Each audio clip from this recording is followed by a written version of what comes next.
But I've been chasing this figure ever since I started collecting, man. And if you guys know, this guy is freaking expensive. He's freaking expensive on the open market.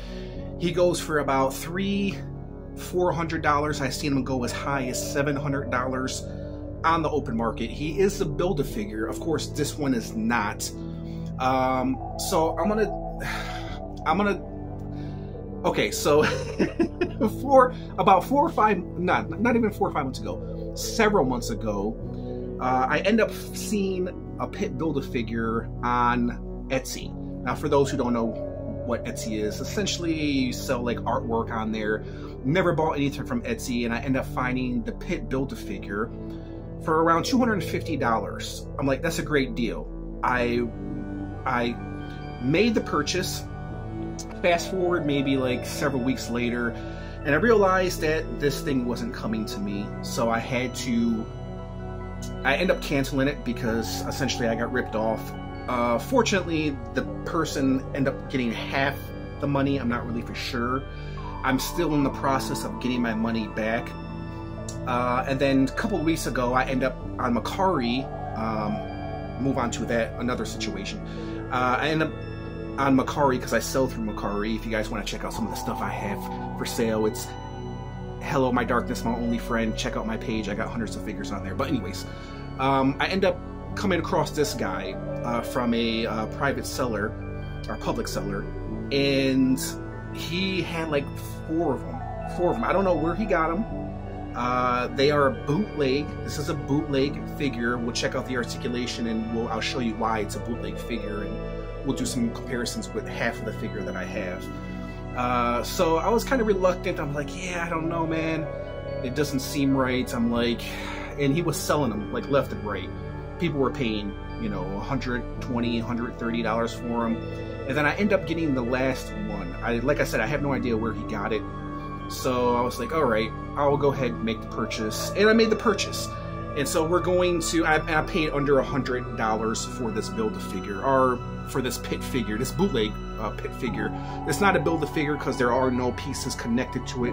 Like I said, we'll take, not pieces connected to it to make a Build-A-Figure.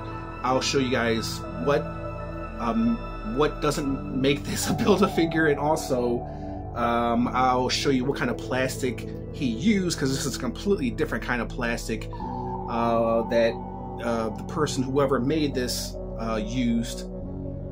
It's completely different, but it's a great knockoff, great Pitt figure. I'm trying to say, not trying to say Build-A-Figure, but anyways, let's put him on the review station. Actually, you know what? Before we do that, I'm going to show you what plastic he's made out of. And he's actually really heavy. He's probably about 3, maybe 4 pounds, maybe 5 pounds, this guy is. So I'm going to put him down for a moment. So the plastic that they use, if you guys know, this is the Build-A-Figure right here. So I've been trying to collect and build this guy. As you guys know, it's been really hard trying to find the pieces for this guy. But this is the original Build-A-Figure. Now, this is the plastic that they used. It's kind of like a hollow, thin plastic. And as you guys can see, yeah, it's really hollow plastic, and he does have articulation, different articulation as opposed to the knockoff. So the plastic that they use, this is my custom monolith spawn. It's kind of, if you have this figure, it's kind of like this plastic that they used for his chest. It's like a hollow, thin plastic right here. And that's very similar to this guy right here. It's a hollow, thin plastic, and I'm assuming he's very light, being that I don't have the real figure. This guy, they used, and I'll break out a figure in a moment to do a comparison. It's like a thin, thick plastic that they use for this guy right there. And as you guys can see, there's no break right there. He has no ab crunch, where this guy, he has like an ab crunch when you connect him. This guy is just one piece right there, but he does have articulation in his arms and his legs. We'll take a look at that. Okay, so for all of you guys who have this Cygor figure, it's made by Raw 10. The plastic for the knockoff, it's very similar to this, but it's way more heavier. This is really heavy. This is like really light. All the weight, really, I mean, this is a big solid like piece of plastic. The legs are a big solid piece of plastic. He's, like I said, really heavy, about 5 pounds. This guy is really light, but the plastic is comparable to this Sigor figure, except it's more thicker, it's more heavier. So there's the size comparison right there of Sigor and Pitt. So that should give you an idea of how big he is. I just showed you Monolith. Here he is with the Monolith spawn, my custom Monolith spawn with Pitt. So let's put him on the turntable and let's take a closer look. So to do a quick comparison, show you guys what I mean and what I'm talking about as far as like different articulation. So the arms, as you guys can see, he has a break right here. The Build-A-Figure does, and it can twist and turn, and the arm goes out like that. And of course the fingers are articulated. They're not painted at all. And then here is this knockoff. So the arms, they don't go out, they just go pretty much up and down right there. They go up and down right there, and it's a big solid piece as opposed to the hollow piece that you see. And then it has the bend at the elbow, and then there's no articulation at the fingers, but obviously you can see those are painted and they're about the same size. So comparing him with this Pitt figure, it's about the same size, same kind of detail, same amount of detail. The head is proportionally accurate, the body, the torso is proportionally accurate. The chains and the color is a little bit different, obviously, right there.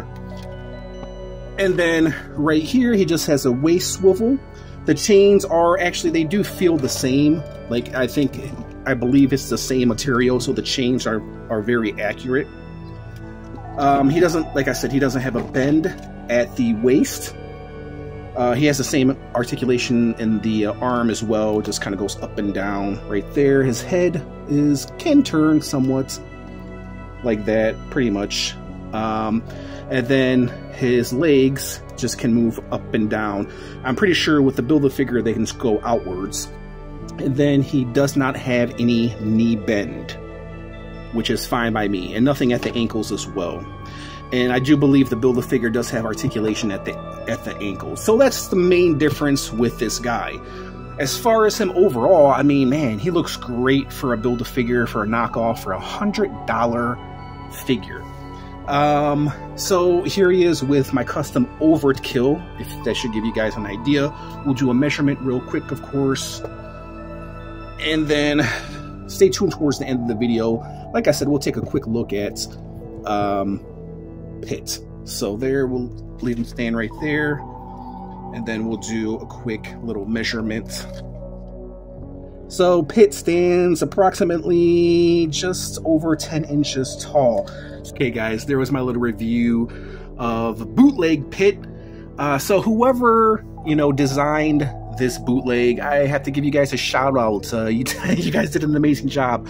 Wherever it came from, whoever did the bootleg Pitt, give yourself a round of applause, because you did a really great job. Not much of articulation, but it doesn't really matter. I love this guy. For $100, I mean, you can't go wrong. I definitely do think it was worth every penny. Really nicely designed figure, and I'd give it a 10 out of 10. This is a figure that I've been chasing after for a while. It was one of my grail figures, and I'm glad that I own a bootleg of this guy. Still searching for the Build-A-Figure pieces, but it doesn't matter. I'm glad I have this guy in my collection. So there you guys have it. If you guys tuned in for this little review, I just want to say thank you, and I'll catch you in the next review.